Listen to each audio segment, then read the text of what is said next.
Bonjour, aujourd'hui je vais faire des essais pour faire cette pièce-là de façon plus petite, plus discrète, si on peut appeler ça discret. Pour mon choix numéro 1, je suis en 10 mm, 10 mm, 10 mm et les rainures sont 8.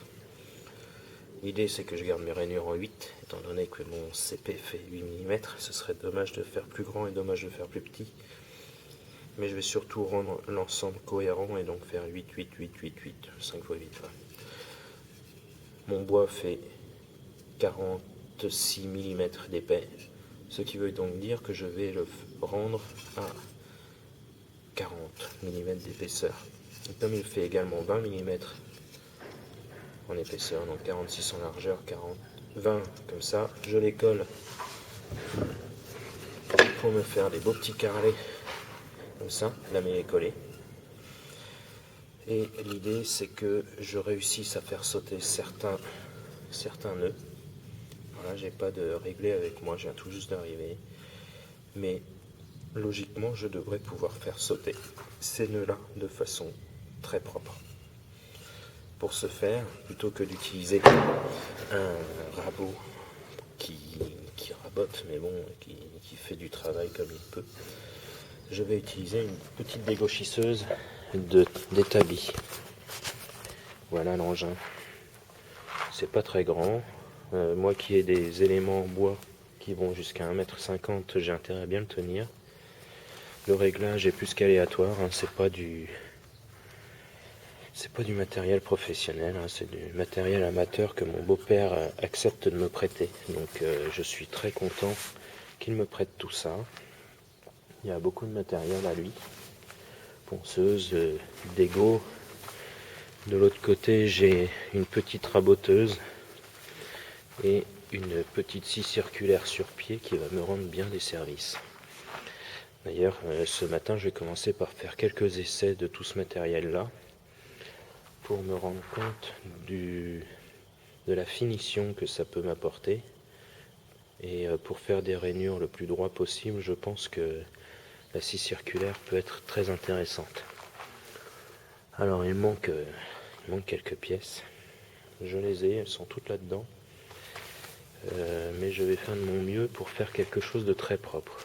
Si cette scie circulaire là ne fait pas quelque chose de propre pour faire mes rainures, j'utiliserai ma petite affleureuse, ma petite défonceuse qui fonctionne elle très très bien. D'un autre côté, c'est pas du tout le même prix non plus. Il m'a également prêté ce beau compresseur que j'ai branché et que j'ai pas mis en route, ça risque pas de me faire de l'air. Et voilà, vous savez tout, donc je passe aux essais, vous savez ce que je vais faire. Les essais sont quand même relativement importants. Également aujourd'hui, je vais tailler les pièces pour faire la porte arrière basse qui sera amovible à condition de défaire des vis. Donc la porte arrière basse se trouvera ici, sur ce tracé-là. Tac, tout ça. À savoir que mon plancher bas va être ici. Et pourquoi j'ai fait le plancher plus bas que dans la partie nuit, c'est pour avoir l'isolant. On s'en moque un petit peu parce que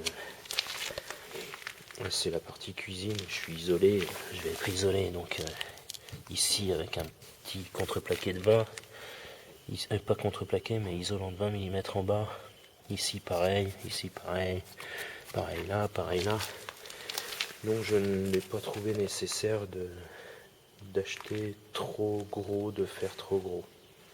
Je verrai pour les prochains, je vais repenser, je vais refondre l'idée de base, la forme de base sera toujours la même.